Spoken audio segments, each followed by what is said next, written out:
the college things, yeah, of course, it's like whites are the most disproportionately affected, but that's like just because like nobody cares about white people anyway, right? The government itself drew those lines specifically for redlining, where they said if a neighborhood had X amount of black people, then these houses are not able to get loans.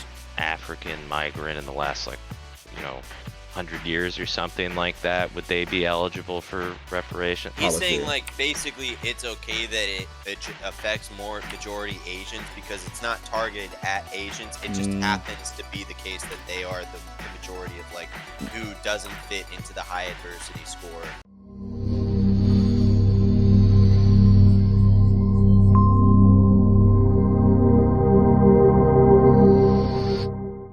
Hey. Wait, Yo, yeah. Dre, this guy is a black nationalist. Wait, I'm a black nationalist? You're a black nationalist. Own it. When did that happen? Shut up. Say it. Wait, why would I say something I'm that's a not true? Jewish. I'm a Zionist. When have I ever displayed that? Zionist. Hey, I heard y'all had a lot to say about my reparations takes. What does anyone even know what my reparations take is? I was asking what his takes were, because you're supposed to have a debate about it. Mm-hmm. Like, I just wanted a general example of what your takes were. I see. Here you are. You could tell me yourself. Yeah. I just basically think that reparations sound like they'd be a pretty decent idea. We've done reparations in this country quite a few times. We did it for Native Americans. We did it for Japanese Americans. I think there's like obviously a good position that basically says that if you've done some sort of measurable harm as a country and an institution, like as a country, we have this motivation in sort of doing restorative things in order to like offset harms that the country does itself.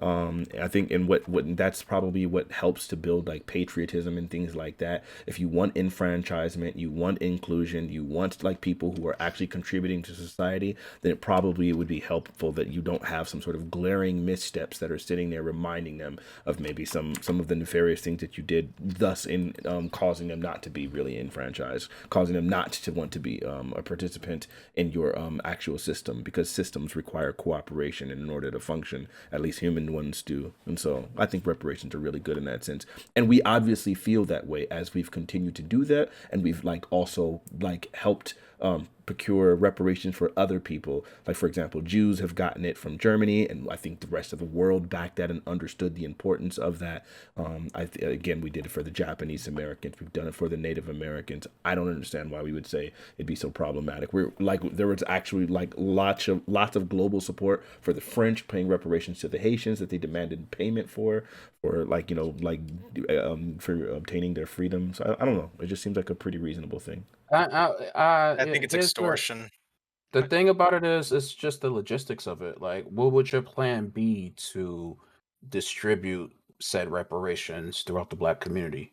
Well, there's plenty of different reparations that would happen for like individual causes. I tend to focus on the individual causes as opposed to just some like the broad concept of reparations. For instance, there are people living today who were denied the GI Bill. We obviously recognize as a country like the benefits of the GI Bill, right? Like the idea that you went off to fight on the country's behalf, risking your life and limb, and but in doing so, you almost kind of remove yourself from the society, and there's going to be some sort of need to be able to acclimate and things like that, right? The people who didn't fight the wars, they were able to go to school, they were able to work jobs and gain work experience, they were able to study trades, they were able to buy property and start generating revenue. They did all of these things that are just like part of the capitalistic, which is a great system, but part of the capitalistic society.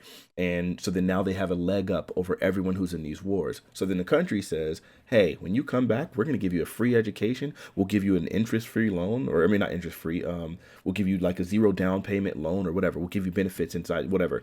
And these things are to help you to acclimate into society so that you can begin living, and so you're like volunteering for the service doesn't like somehow greatly impede you the rest of your life.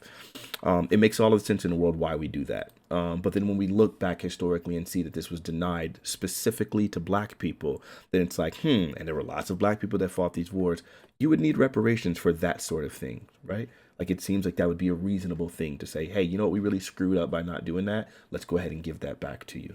Go ahead. I will say this about the reparations, or the general the kickbacks given to like Native Americans, Japanese Americans, based on the population, the percentage of said people of the Jews, the Japanese Americans, Native Americans, the blacks in general. It would be like a more complex system because of our population. We are 12% of the population. Last Wait, time I checked. but that doesn't make it any more complicated. And again, when you start focusing on individual reparations programs, I don't think it becomes that complicated at all. For example, the GI Bill, it's not very hard. All of those people were literally soldiers. So we can just look directly there and say, oh, yeah, these people right here, these are the ones that are going to get, we're going to give you that form of reparations. If you can look and find direct harm, like that's tied towards redlining, right? Like people who experienced redlining, they're living today, right? So then, like the Fair Housing Act, I think wasn't passed until like 1968. So then it's like, okay, my mother was like 15 years old at that time. The house that my grandmother just left to my mother when she passed in 2019, that house was bought in a specific area where black people were able to live, whereas in the white areas, those houses are worth so much more. Even houses of the same size, it's just that they had a higher maturation rate and so on and so forth. So it seems like for that we can trace that inheritance that my mother just got, and we can literally compare it like doing comps to determine like what would have actually been the appropriate price, what would have actually gained in that situation. And so then we can see those kind of ties directly to redlining. So you would be able to tie to direct harms.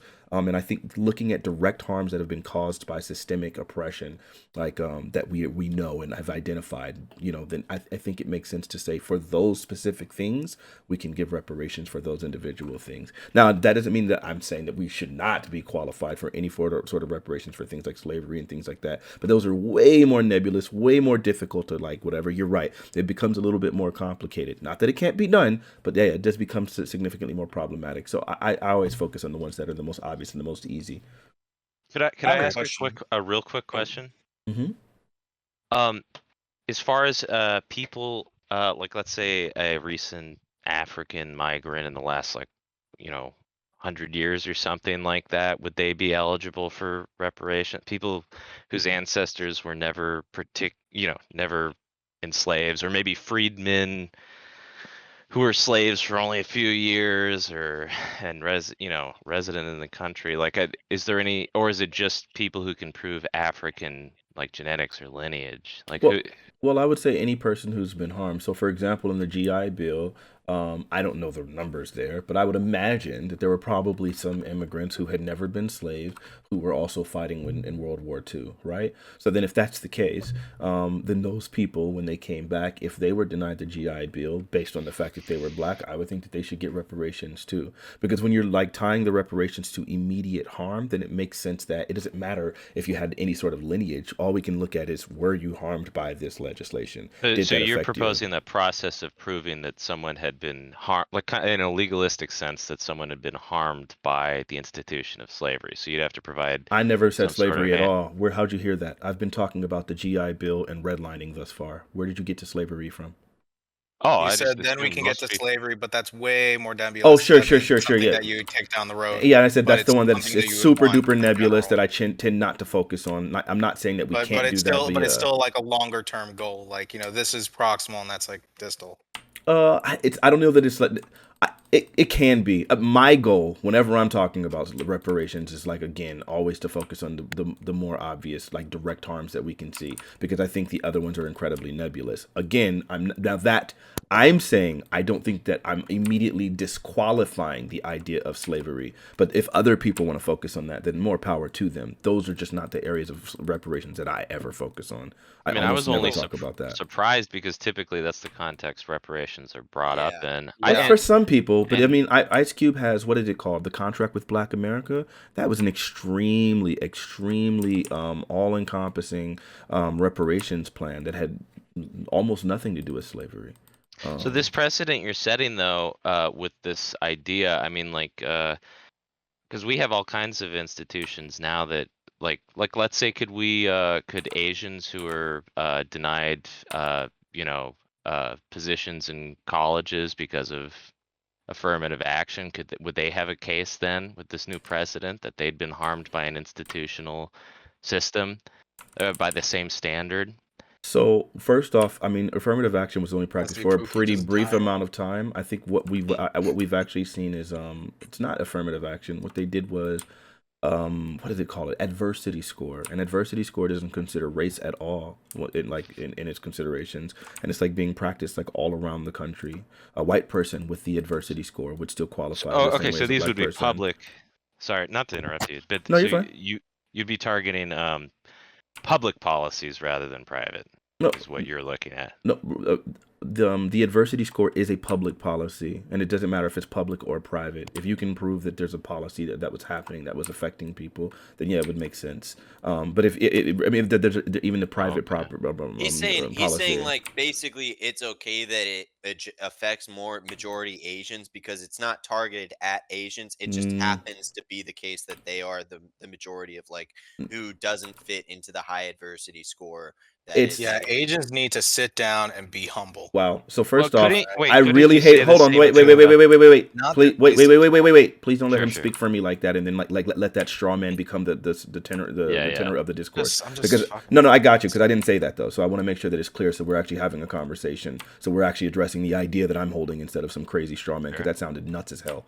But yeah. So I don't think that necessarily it's because of the fact that I don't care that it's not affecting. I mean that it's Asians or anything like that. That sounds absolutely insane to me. But what I am saying is that affirmative action doesn't seem to be that's not practiced. That's not what the policy is. It was only for a brief amount of time, and during that time it wasn't Asian Americans that were impacted the most, it was actually white people. But we also recognize that again for affirmative action, if there can be like some sort of like direct harm that we can see from affirmative from any policy, if like the policy is unfairly targeting other people, then yeah, I would say that probably there should be something to rectify that. But I don't think that either. I don't think the adversity score is negatively impacting Asian Americans. What I think is, I think if we see that there is limited capacity on something, and we see that we're doing something to offset some sort of damages caused, then I think the idea that we can then look and say, well, see, so now this is causing the problem because now there's some capacity that wouldn't have been met otherwise. I think that's ridiculous. I'm curious though. Would Do you you see it? Do you see it as like it's okay? Like, is there a difference in effect for you in it just impacting a certain group disproportionately, or do they have to be targeted for it to be like fit into your I think I think just impact.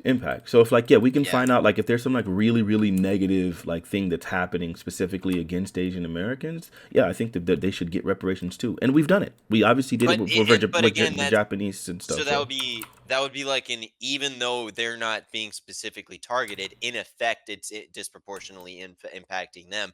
Like the college things, yeah, of course, it's like whites are the most disproportionately affected, but that's like just because like nobody cares about white people anyway, right? So it's just like we'll talk Asians here, and it's just like Asians are disproportionately disaffected by a lot of these policies by colleges. They're not targeted as such. It's not for being Asian, but it's just they have a low adversity score or whatever it is. But that ends up with them being disproportionately disaffected by your policies. Is that something they'd down the road receive reparations for? Because don't- they could make that claim, right? It's- Under your standard, like you said. I don't know. It's hard for me to even entertain this, considering the fact that we know that Asians are specifically overrepresented within colleges. So then we know that, like, if you're talking about there's a policy that's negatively impacting Asians, yet they are still able to be disproportionately featured at these colleges and things. I just don't know how that's working, right? Like, you would probably be able to test it to some of the outcome and be able to say, see, this outcome is directly caused to this. But if the outcome is still resulting in some crazy disproportionate benefit, I just don't know how we get there. True. One thing I will say, I'll go out on a limb, and I will say to you, I think you're probably right. I think you're right that like, and I've heard this before, honestly, but I think you're right that like if there is like because of the GI Bill, if there's just like a family, especially someone who's still alive today, but even their family of someone like that who was denied like their due pay by the government, like strictly on the basis of race, right there, recent history, and it's like provable and that demonstrable, all of that, then it's like that just sounds to me like the government literally just owes people money that it didn't pay them, and like them being paid back for their military service is like a completely different issue than what like I have a problem with in terms of reparations, like, you know, quantifying the damage of like slavery or something like that, or figuring out who was slaves and who wasn't, and all What of that stuff. Like you said, it is way more like nebulous than an issue like the government owes this family money and they never paid him. Right. And to be honest with you, one, I appreciate you for saying that, and two, I think this conversation, and I think it's a perfect example of why it's so much better. I think it's so much more reasonable to focus on the types of reparation and things that are directly tied to like immediate harms to living people. Now, again, this does not disqualify reparations for people like from more indirect harms and things like that. But I think it's the easiest thing to get your head That's a around. different conversation. It Is the is a point, and different I'm totally conversation, and I willing to agree with separate you. the two. Yeah. Absolutely. And I think really what's problematic is almost always people, when they start talk reparations, a lot of people go straight to slavery, and it's like, bro, how are we going to have a conversation on that? It's so much harder to You want to tie talk that about like harm. real practical shit. Like here's a Yeah. family, Right. the government owes them money. They're not paying them their money that they promised them. They did work back like 50 years ago for this money and they weren't Right. paid for it. Just pay them back their money. That's different than like this person was enslaved and the life of an enslaved person should mean this much or like whatever. Right. It's a very, very different Uh, thing than like you uh, did a job and you weren't paid your money. Absolutely. so would it be because I'm not familiar with you, would it be fair to say that your stance has been kind of characterized as a reparations stance, but more what you're trying to do is have a new legal precedent for like holding the state and institute. I mean, really, what you're talking That's about is true. like a new legal approach and holding people accountable to misuses of private or public institutions. Well, And but I don't understand how that, like, what you're describing is not reparations. Because I feel like when we're looking at specifically holding the government accountability for some of its missteps, it just seems like that is literally like the whole like ambition of reparation, right? And so Well, then and me, I would even separate what you make motivation, of sure, like but I it's feel pretty. like you conflate with the redlining with the other point as well too. Like that's I would lean more to agree with Mr. Lennon about how that is a more of a precedent about government being financially held accountable for like mistakes or whatever, which Yeah. disaffected people than like literally here's a person who signed up for a job, did the job, wasn't paid the money, the government just owes them the money. That's a lot more simple and different than it's like here's not. them being held Those financially are to true you as know. hell. I don't think that it's very different. Let me run you through this for it, like really quickly. If the Okay. I have a government, question. You're free.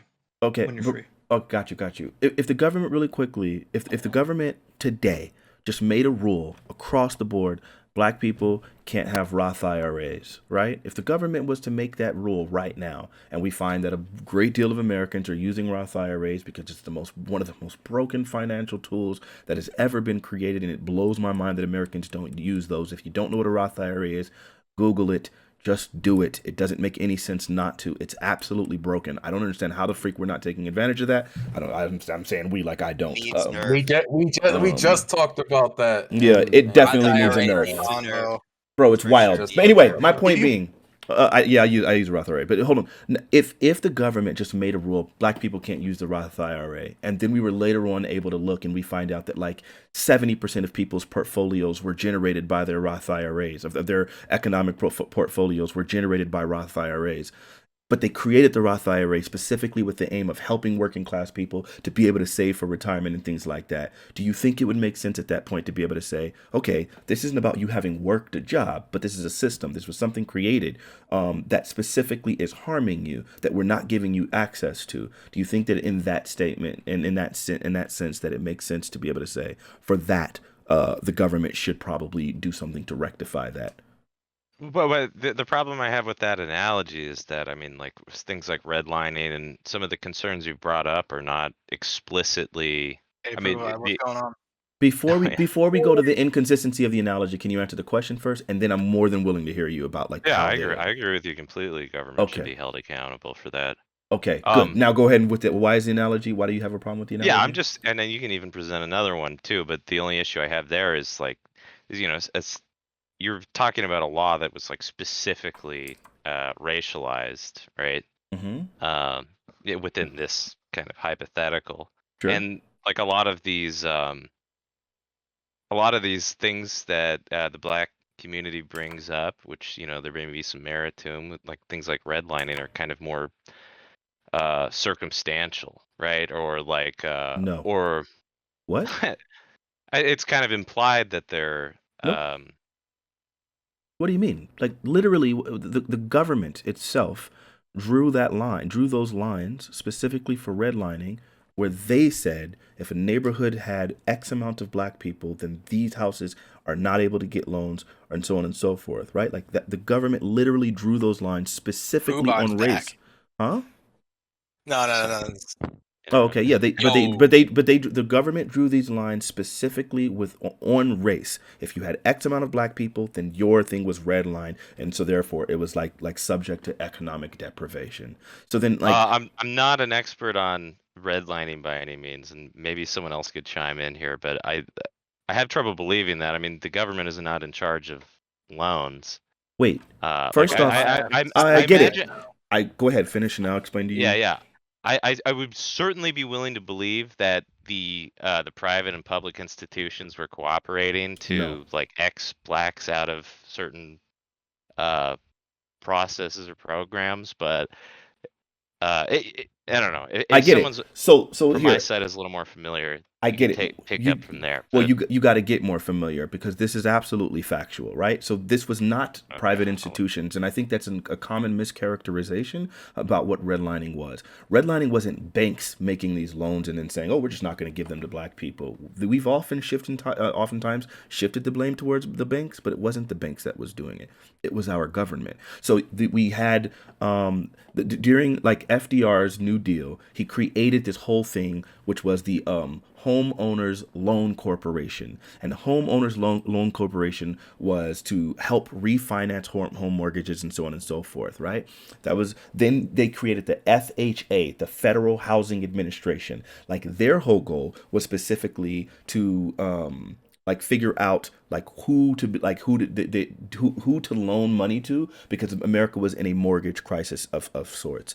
The FHA, which is a government entity, which was created in 1934, they drew the lines. They are the ones that came up with the districts, and they had in their things a absolute refusal to issue mortgages in and near African American neighborhoods. So this was a government institution. Now the banks at this time, they were like, yo, we're just not going to loan like money to people who we know can't afford it because there was like a great deal of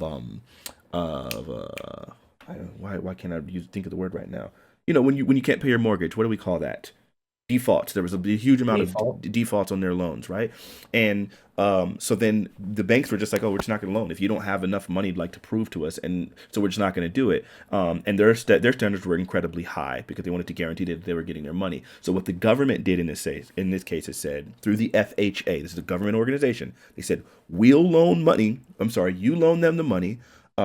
We'll back the loan. We'll insure the loans. So that means if they don't pay the loan, you'll at least be able to guarantee that you get the money from us. So, and we'll give you the like standards for which to apply these loans so that you can say people who you ordinarily wouldn't give these loans to, you'll give them through FHA loans, right? Right. And I'm then reading about it now. Coming out of the Great Depression, it's like to promote home ownership, they're right, providing federal backing of loans, right. guaranteeing mortgages. Yes. But from its inception, the FHA limited assistance to prospective white buyers, it says. What?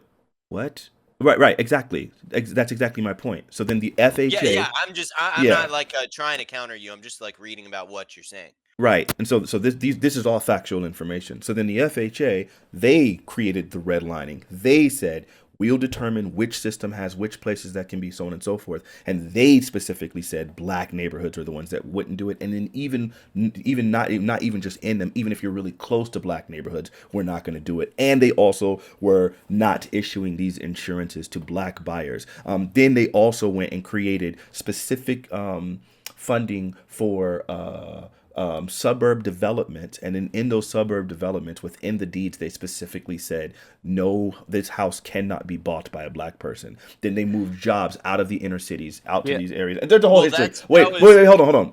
I don't want to get into the whole history of okay. that. My main point is that's the government. FHA is a government created system. The homeowners Working loan with private corporation, institutions. sure, Hold on. yeah. Which is what I said. Well, no, Yeah. no. But it's not the private institution that was restricting the loans, because the private institutions would have restricted the loans to white people too. But the government, in order to encourage and stimulate this growth within these things, said, "Hey, we'll back these people because I know you won't loan to them, so we'll back them. I will be your insurance on this loan to guarantee that this loan goes." The government is not directly loaning the money. It's still working within the institutions, but it's saying we'll insure it because otherwise we know you wouldn't give that. But they weren't giving those same insurances to black people. This wasn't the banks doing, this was the government's doing, because the bank was going to do its same risk assessment across the board and just say, you don't have the money, we're not doing it. And the government said, we're going to help overcome some of your risk assessment problems so that we can facilitate this growth, but we're restricting this to only white people. That's a government thing. And if you look, But- go ahead. Sorry, yeah, I don't mean to step on you, but No, you're fine. I've been talking a lot. Step on him, man. Like it's just going on and on and on. Can we? I've been get talking a some- lot, yeah. I'm curious. Talk I mean, about yeah, we can move on too. But I'm just kind of Yeah. asking him questions. But I would say from your perspective, the thing you would have to prove there is that that the white people and the black people in this time had, like the same rate of default, like on their, or they No, you like, don't. because You don't have to. well, I mean, Because Would you- the bank wasn't, 'Cause, like- because the government wasn't basing their decision off of rate of default. That's not what they were doing. Basically, they were saying there's such a high correlation between that and race, it would be easier to track It doesn't race and matter then just though. draw Even if that things was off true, of it still that. doesn't matter. Like it's racism, right? Like, you're basically saying. Well, yeah, regardless of yeah. who the I'm not. person I'm is, just describing it. gonna I'm give not them away. justifying. I'm well, just it's not describing the necessary. practice. Well, okay. It's They not were just necessarily saying, racism. like, Come on, man. Be yeah, honest this with is- yourself here. Don't die on that hill. It's really simple. Like the No, government. I'm The not government saying messed that's up. not That's it. racism. I'm No, I just wasn't talking about you. It was describing the other one. It was the other one. It was the Okay. other one. Yeah, the other. Yeah, the yeah. other Well, guy. if there's a greater degree, I mean, traditionally black neighborhoods have always been more impoverished, right? I mean, you'd agree with that even with your perspective, right? Like Well- most black neighborhoods are more impoverished than most white neighborhoods. Well, So if you're a financial institution or the government, because the government's trying to do essentially what Please don't obfuscate in this way, man. Because it's not. They weren't looking at. It wasn't. It. The lines were drawn even on non-impoverished neighborhoods. They just weren't issuing loans to impoverished neighborhoods and to black people. You have to recognize that, like, obviously, the vast majority of homes are not built in cash in this country. So then that means that they were not issuing loans to black people. That in and of itself means that if you can't get a mortgage, you can't generate wealth, or at least not to the same degree, So- because so we do know real 70% of wealth in this country is real estate. So it just doesn't make Well, sense. real quick, just to we can revisit this because I know we're yeah, there's I'm tons- out of my depth. I'm well- gonna look into this some more. well, It's Sure, you I'm shouldn't be happy so to- resistant if you don't know, though. Well, Sleep no. like- I'm happy to stay right I have here for a questions. second. Like, as we can come back here. I'm like happy. There's so much more to hash out. But just to move the ball forward for a second, even if like all you're saying is exactly correct, which I'm not even like entirely disagreeing. It's just like, how would you, moving forward again, how would you measure the effect of like the opportunity cost of not having a loan as an option because of all of this? And in a way that's like you can pay people back in a measurable way like that, like what would you, it just seems like such a tough thing, like for somebody like putting myself in that someone like like that's position back then, like oh well, I didn't buy a house back then, is like I didn't buy into Google 20 years ago. Like I didn't the opportunity cost. Well, how do you measure that? How could you possibly Oh, sure. like So what do you pay back? it's really simple, and this is why I love these sorts of things because they're incredibly quantifiable, right? So, like, if you look at something and you can say, let's compare the numbers of like the lifetime wealth of the individuals who were able to buy homes using these FHA loans, and then compare that to the individuals who did not. And then you can say, okay, or yeah, we can just look at that. Like, if we were just to examine the finances of the individuals, this would be a large scale study that were able to get these FHA loans. You could easily just determine, okay, how much money did this home generate for them? Because you got to recognize that there were white people who also didn't get those loans, right? So you can compare them to other So white. you would compare out of white people who did get the loans compared to all black people who didn't get the loans. No. You would just No. Well, what? Compare the No. white people compared to the white people who didn't get the loans compared to the black people who didn't get the which loans. is And No. all black people in all Well, No, there's well, situations. sure. always No. inequality. But wait, hold on. Let me make sure we're clear here. So before you could compare the white people who got the loans to white people who didn't get the loans, and so then you Okay. can start using that to kind of determine exactly how much did this create the benefit. Like what's the wealth or But yeah. here's the problem: is like Wait, hold on. Let me wait. I just want to make sure Yeah, that sure. that you want to do that, and you can also compare that to white people who got the loans to black people who didn't get the loans, and then you can start looking and trying to determine how much did these loans actually generate in wealth over the lifetime, and then you could be able to say, okay, so then now this is what we kind of denied to these people, right? Right. It's just to me. I think about like how speculative. what were the income differentials like before the homes? Like, would you compare a white family which made like whatever uh what $1,000 a year to a black family which made $50 a year and say, well, the white family's income was increased by 35% by this home or by 100% by this home, and how do you apply that to that black family which was like way more impoverished than them? um you know what I mean? Like in the first place, like how do you? Because I understand there is an opportunity cost. There's if that black family had opportunity to get a home loan and all of that, they would have been much better off and all of that, just like the white family would. But it's just like how do you? I don't know. It's hard. It's Well, difficult to draw an it is equivalency. incredibly Maybe it's difficult. possible to with some people in a study. Maybe. It is, and I totally agree with you. It is incredibly difficult, and I don't think you nor I are like people that run these studies. And I think it's a really Right. smart question because of that, right? Because That's true. it very much shows like, hey, this is something that's way more complicated, and I'm not going to at all presume to have the answer here, right? But what I See, can say, that's why to me I separate that right there is why I separate that from your other point, the military sure. point. Oh, That's it.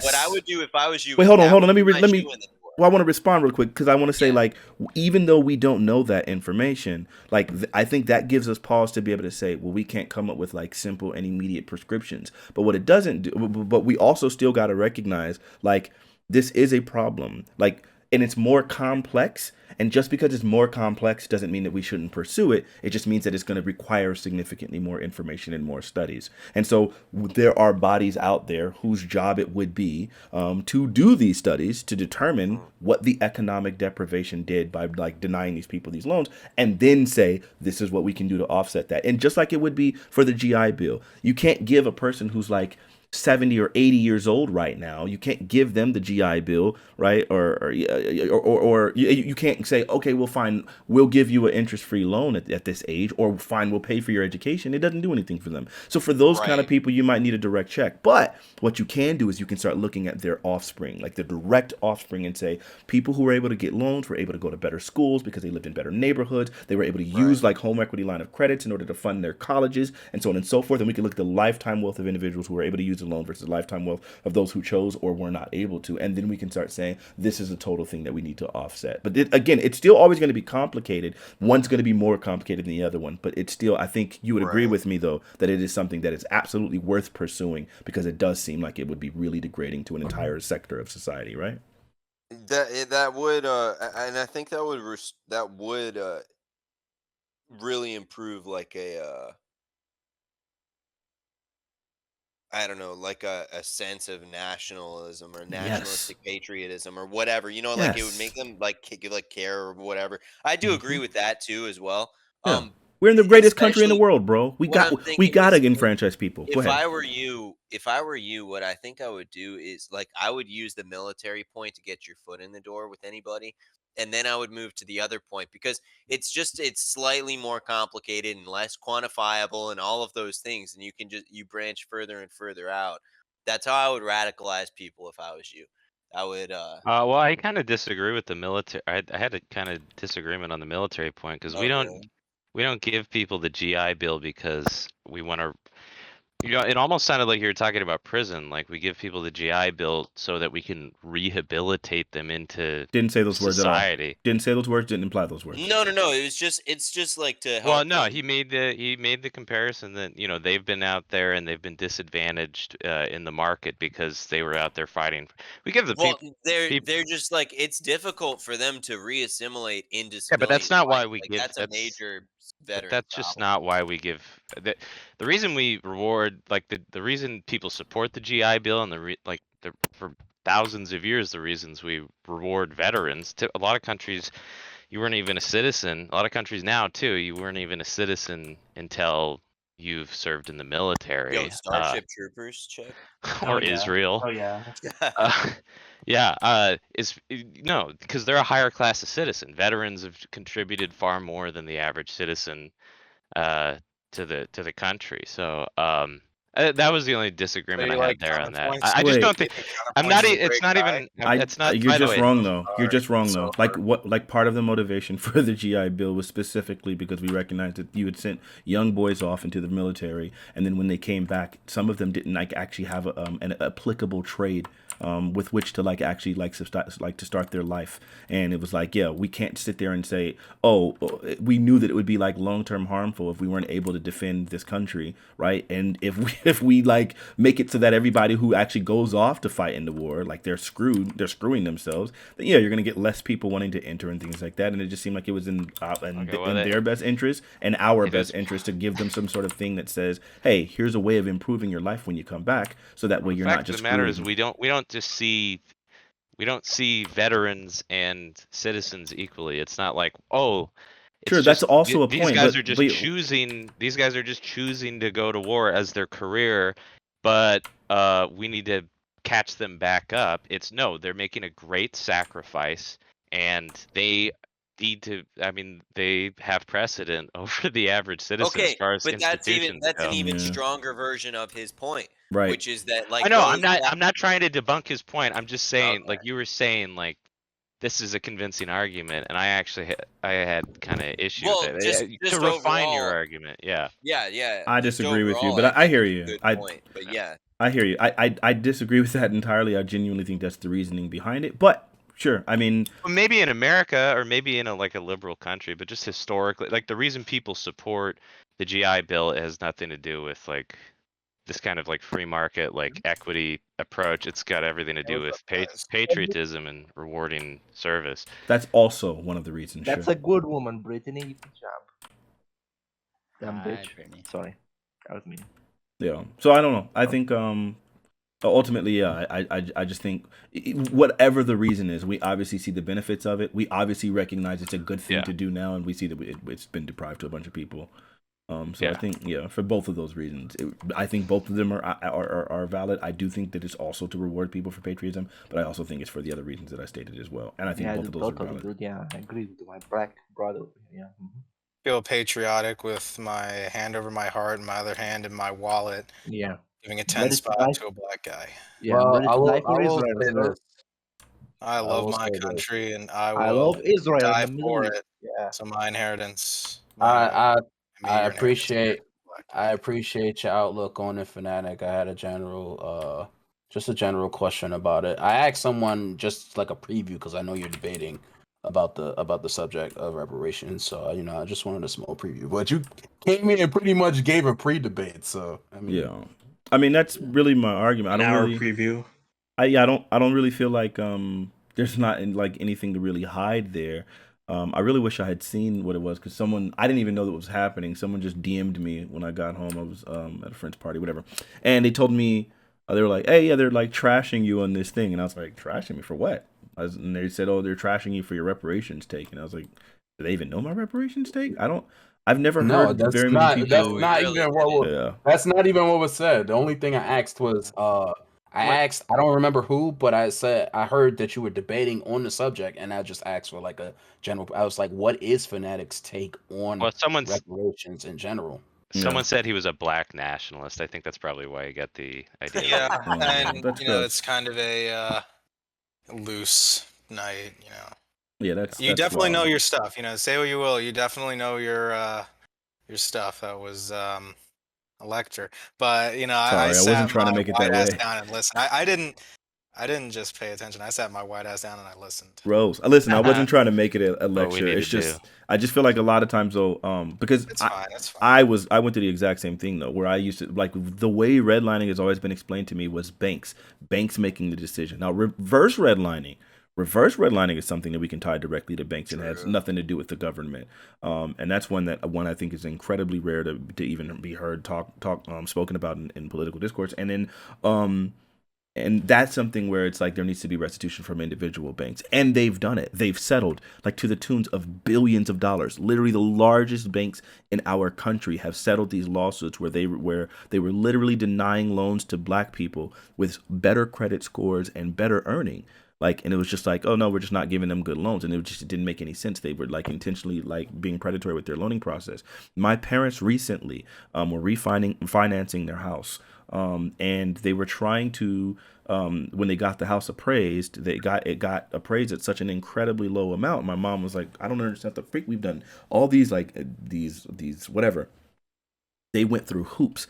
Eventually, they got to a point where they ended up not getting approved by the people, even though they should have obviously qualified. They're like upper middle class, right? It didn't make any sense. Like they're making really, really good money. Like my mom is like owns her own business, is doing exceptionally well, and it just didn't make sense. And they were like almost disbelieving her. And it's like here's the tax information, here's like the business ID number. Like what more do you want? And for all of this, they wouldn't do it.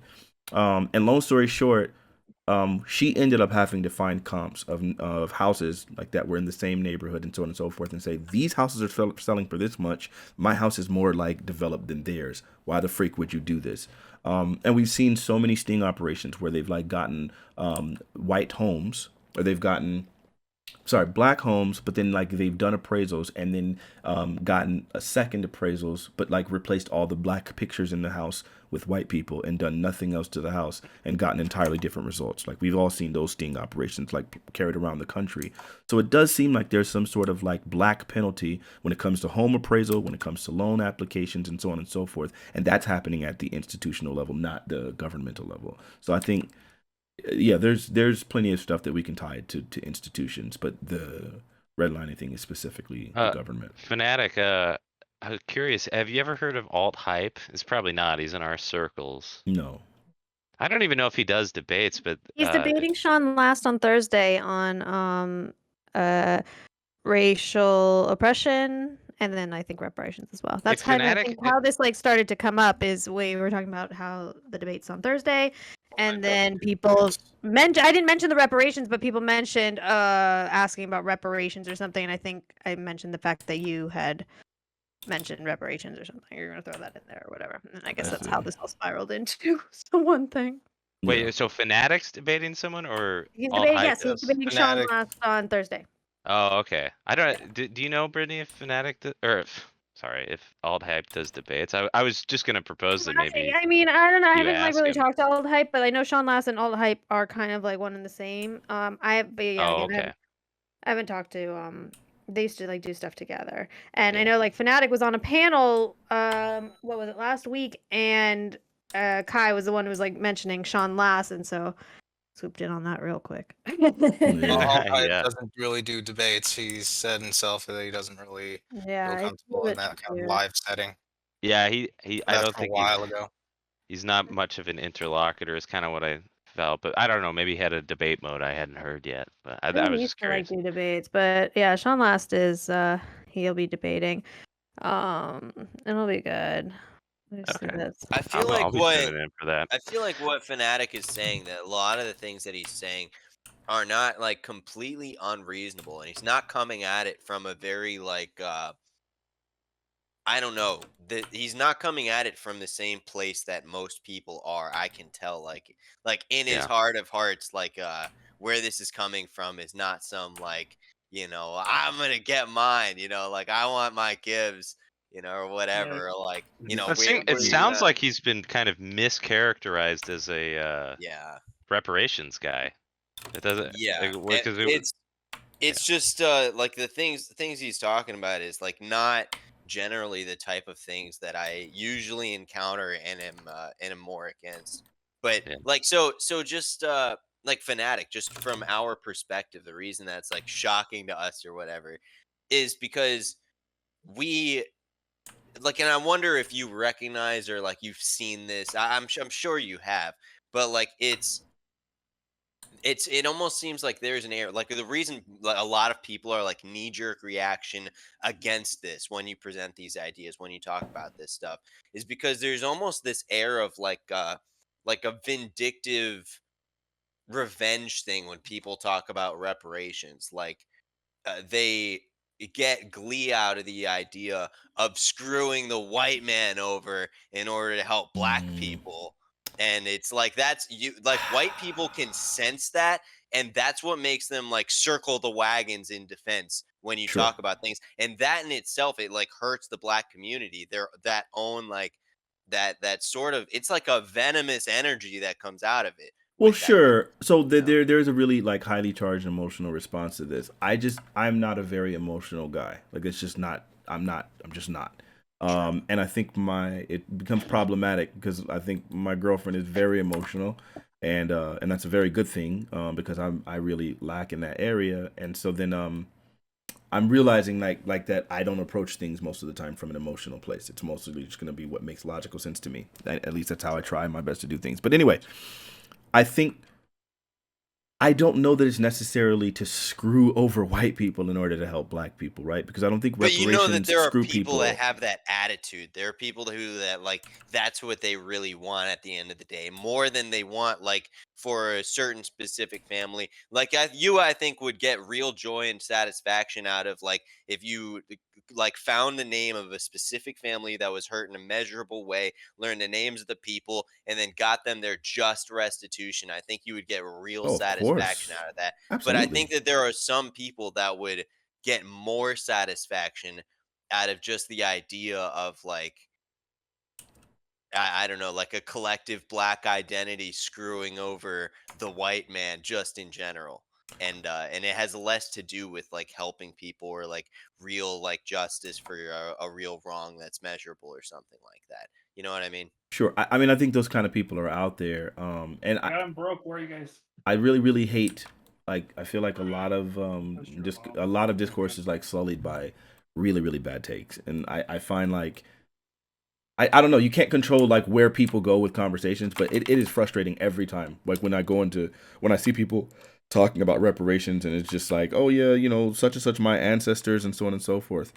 And it's just like, well, again, I don't disqualify that, but I feel like it's crazy to have that conversation when like there's plenty of people who don't even agree if it's like like one generation ago, right? Like if I could say, hey, my mother was directly harmed by this policy. Like you got to recognize my mom was alive when Martin Luther King Jr. was assassinated, when we passed the Civil Rights Act, right? So that's one generation ago when we finally like tried to legally codify the end of some of the most egregious forms of racism in this country, although there were still plenty of other systems that have continued to plague us, which is why we've come up with other things like the Sentencing Reform Act of 1986, which says, hey, there's some disparities in our sentencing problems, and so we're going to try to fix this. So there's still been crazy disparities and unequal treatment and stuff like that. We can look at those things instead of like thinking, for me, I think it's about 4 generations ago, or at most 5, where there was still slavery, right?